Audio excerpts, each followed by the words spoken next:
in this sense, Prabhupada gives this as an example of someone who's very expert materially and yet also very exalted spiritually.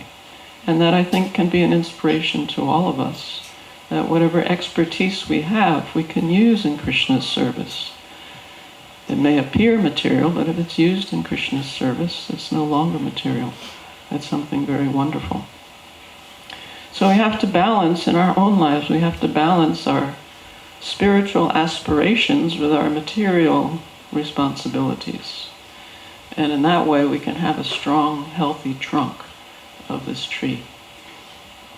Then we come to the crown of the tree, which is the most visible part of the tree. It's what you see first, what's so impressive about the tree. And one may think, well, how is that crown, which is so obvious, related to the internal development of Krishna consciousness? And actually there is a strong relationship there, because as we go about our Krishna consciousness, if we're doing something very expertly, or even if we're not doing it expertly, but we do it for a long time, very often, more often than not, we get some notice for what we're doing from the devotees, and maybe even from the non-devotees. We get some distinction. Yesterday we were talking about lust as one of the obstacles in Krishna consciousness. So there's gross lust, and there's also subtle lust. The subtle lust is profit, adoration, distinction. And that is very powerful in this world. And so if someone is doing something in Krishna consciousness and starts to get notice for it, there's this opportunity for profit, adoration, and distinction. And how do we deal with that? How do we deal with profit, adoration, and distinction?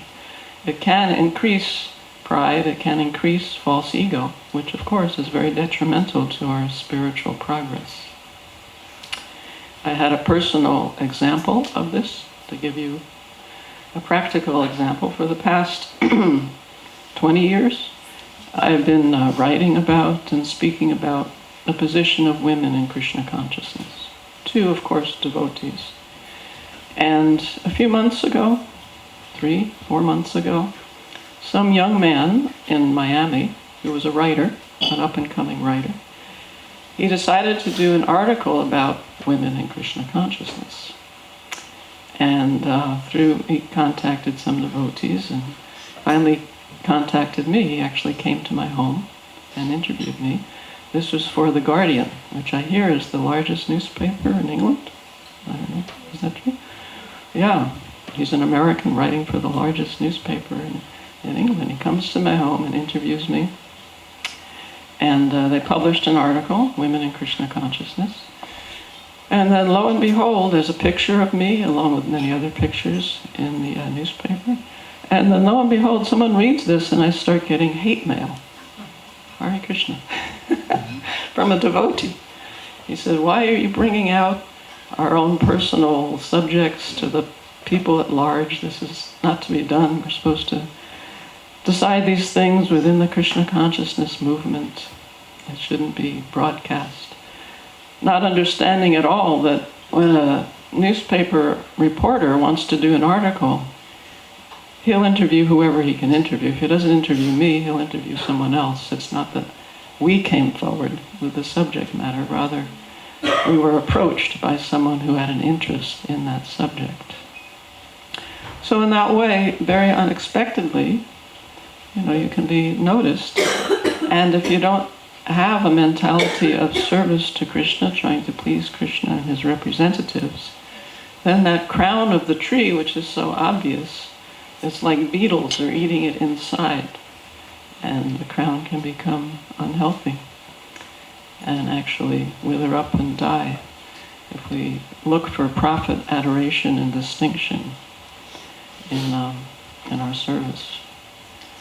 So that's part of the internal mission, you could say. There's also the external mission where we try to benefit others. Now we can try to do that by ourselves, individually, but it's much more effective to do that as a team.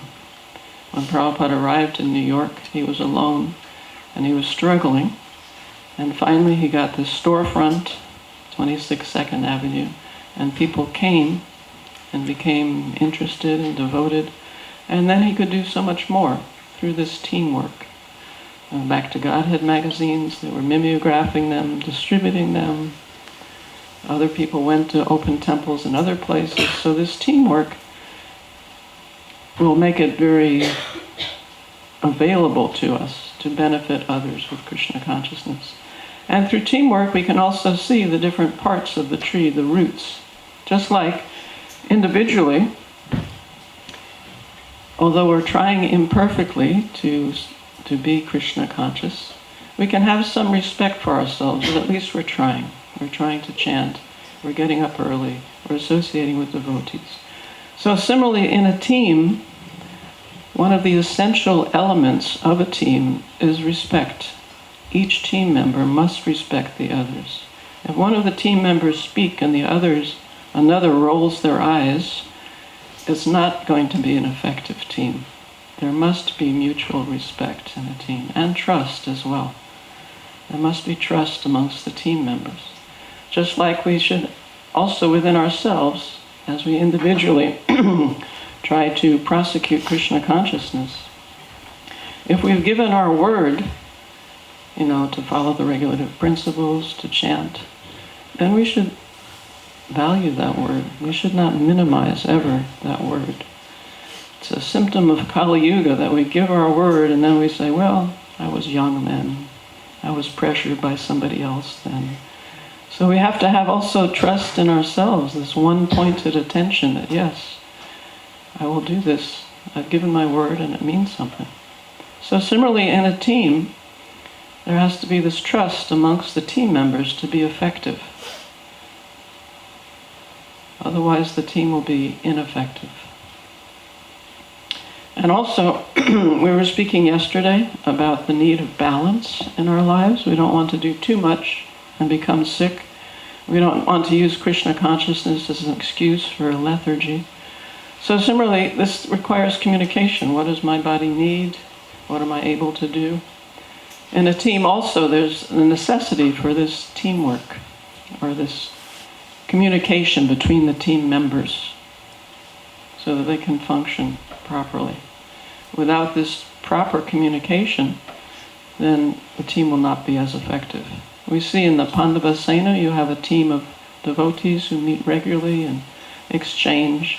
And also, just to continue the analogy, individually we want to try to daily read Srila Prabhupada's books, hear from the devotees, hear from Srila Prabhupada. Also in a team, there should be constant hearing from each other, all the other team members, and also hearing the reactions from the people that you're interacting with. Now, it's become very common, you can hardly make a phone call to a company that you get something in your email, how did we do, right? I just took a flight on American Airlines, so I get something in my email. Tell us how we did, And you have a range. I was very dissatisfied, I was very, the whole range. But that is actually, it's kind of a nuisance. But it's actually very important for teams to know how they're effectively interacting with the people outside. How can we expect to benefit others if we're not aware of how they're receiving us? So that's an important element to be conscious of. And also, people change over time. What attracted young people in the 1970s may not be effective today for attracting people. So we need to be aware of these changing needs, changing interests. How are we doing? Conscientious in that way. Also, another important point, in the process of Krishna consciousness individually, we don't want to do it for selfish ends. We don't want personal gain. Our goal is to please the Lord, as I was saying, and his representatives. Similarly, in a team, if you have a member of a team who's trying to get something for him or herself, that will weaken the whole team. The team needs to have a collective understanding where we're going and how to get there and how to measure our success along the way. And selflessly, they're functioning for the benefit of their team, not for their own personal aggrandizement. That kind of selfishness undermines the potency of their mission, of what they're doing. So as far as the trunk goes, for this team trunk, they need to have a unified, a cohesive answer to the question, what do we do? What do we do? What is the point of our team? And also how to measure their own success. If you have an idea, this is what we want to do, but you don't know how to measure the success of your endeavor, then you're kind of lost. That measurement must be there in some way. I was reading a book recently called Deep and Wide by Andy Stanley, and he's the minister of a church in America, and he speaks very strongly about this need to assess how we're doing. And the way they measure it in their ministry is by how many new people are coming. Each week they want to see so many new people, and then how those people progress in their spiritual life, in their church, how they become involved, how they're excited about the opportunity, how they're involved, how they involve their families. So he has a very clear way to measure success. Otherwise, again, it's vague. You know, we're trying so hard, we have a goal, we think we have some clarity, but how do we know how we're doing? Just like here, there's a measurement of success. How many people are happy to be here, are enlivened by the Pandavasena retreat, want to come again, want to participate in some way, use their skills, whatever skills they have in Krishna's service, in Krishna consciousness. So in that way, it helps clarify us. And also, as we see, we try to give, we try to benefit others by giving Krishna consciousness. And as we see others' lives improve, their habits improve, their mentality improves, their health improves, then we become enlivened. We can see how genuine, how practical this process is, and we want to increase our own sadhana. So it becomes like an upward movement. We encourage each other in that way. And then we come to this crown of the tree, and then this means reaching out to others in every way that we can, encouraging them, giving them knowledge. It's not stereotyped. It must be done for the circumstances, always maintaining the original purpose, always keeping in mind that we don't want to adulterate the message. We want to present it so that people will find it attractive, which it is. And that can be done. It takes some thought, some ingenuity, perhaps. So individually we can renew our sense of what's important to us and become very eager to pursue it. So we can say that both the internal and the external missions are important. But Prabhupada wrote in a letter, I just wanted to read this little quote. Prabhupada says, "That's all right. That is our real mission, to deliver the world by preaching Krishna's message to others. But even higher realization, the highest realization, is to save oneself. To save oneself. If we don't save ourselves, how can we possibly save others?" So that we get back to the original root.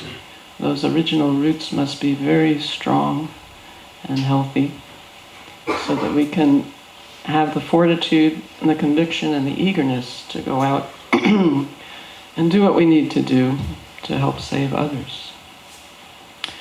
So it's a great opportunity for all of us to follow in these footsteps, these exalted footsteps.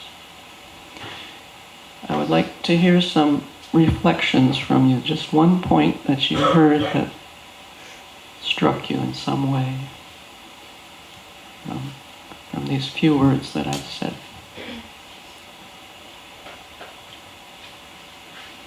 Please. And please speak loudly.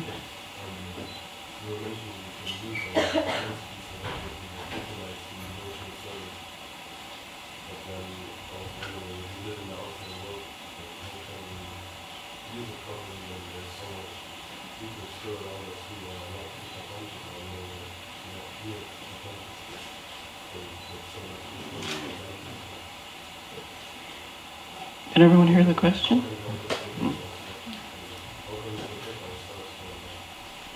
What I heard was that we want to use our propensities in Krishna's service, but if we're living outside, surrounded by non-devotees, what do we do? How do we protect ourselves? Is that right?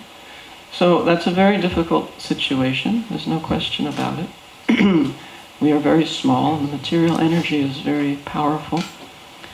So certainly we want to seek as much as possible the association of Vaishnavas. If that's not physically possible, we have the great benefit of this digital age. We can go on YouTube, we can go so many places to hear lectures from people. I have one friend I have in Alachua. She will hear a lecture in the Los Angeles temple, New Dwarka, and then she heard a lecture in the New York temple because of the timing differences. And she might hear a lecture in London all in the same morning because of the timing differences. She can sit the whole day and hear lectures all over the world. So we can take advantage of that if we don't have physical association. And of course, we have Prabhupada's books, and we have email that we can relate to devotees, exchange with devotees. So in that way we can try to be sheltered, even if we are alone, which is an unfortunate situation. And whenever we can, we come and associate with devotees. It's Prabhupada's miracle that Janardhan Maharaj was saying yesterday, Ananda Maharaj was saying yesterday, that even in that little fire sacrifice, there were people from 15 different countries sitting around. There weren't very many people from all over the world. So there are devotees everywhere. We can seek them out. And also try to make devotees. If we don't have association, we can try to make association. We have prasadam, we have the books, chanting. But it is a very difficult situation. I appreciate that. Yes, please. I was speaking to someone earlier. He said everyone is actually a devotee. Can you maybe expand on that? How you can see everyone as devotees? I was saying at the beginning that our identity, we should be very clear about our identity. Our identity is Atma, soul. So, by its constitution, the soul is devoted to Krishna. Right? The dharma, the occupational duty of the soul is to serve, and ultimately that service goes to the Supreme Personality of Godhead, Lord Krishna. However, in the material world we're covered, we're conditioned, and so instead of serving Krishna, that propensity to serve is still there, but the wives are serving the husbands are serving the wives, the parents are serving the children are serving the teachers, the shopkeepers are serving their customers, the politicians are serving the voters. We're all serving. And if we don't serve anything else, we get a dog, right? We serve the dog. So service is there because service is the position, the energy of the soul, the Atma. But now that service is misdirected in the material world. So it is correct, we're all devotees, but we're covered by the material energy, and therefore this energy of service, seva, is misdirected.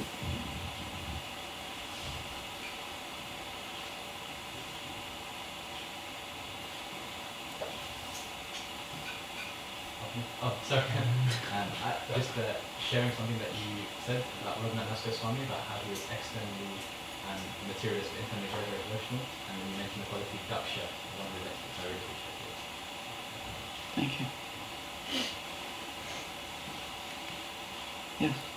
So I had a question just on that point where we talked about the fact that devotees are materially expert, but even though they can be spiritually exalted. So is it that we should spend some time trying to become expert in some material things, or is it that when we become spiritually developed, we also become materially expert? So, and if we do have to spend some time becoming materially expert, what's the balance?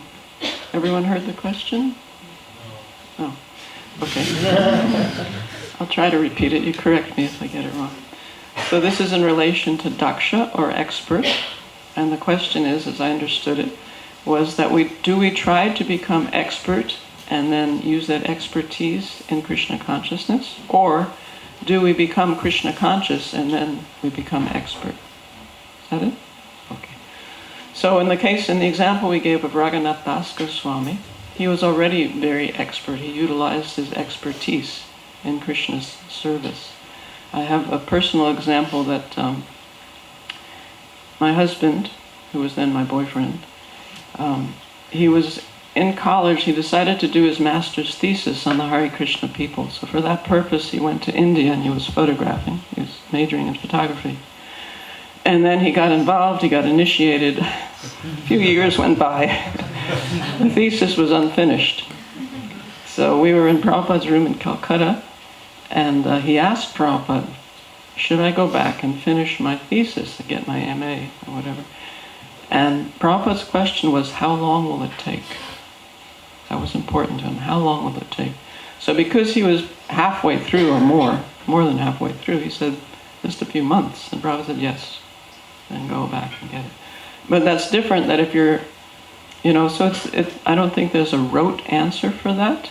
Certainly if we have some material expertise, let us use that for Krishna's service. However, there's no need. Prabhupada also did not encourage people to go to school for 8 years and then more years and then get your if you have your PhD, like Swarup Damodar Maharaj came with a PhD, wonderful.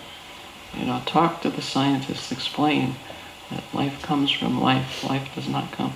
But it's not that he told Swarup Damodar, now you go and get your PhD. You come with that, you use it in Krishna's service. And then if we are simple, if we don't have these big degrees, big titles, that is also a blessing. Because sometimes these big degrees and big titles come with pride. And pride is the cause of fall down. Pride precedes the fall. So we can consider it a blessing also. And do some simple service and go back to Godhead without any headaches. So it's an individual thing, but I think the overriding principle is what can be done without over-endeavor for Krishna's service.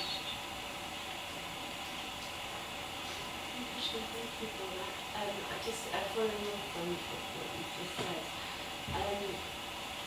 don't some of the older devotees feel that a bit regretful that they didn't pursue careers and stuff, and they dedicated their younger lives more fully, in service and stuff, and then I've just heard that they quite a lot of them kind of regretted that they didn't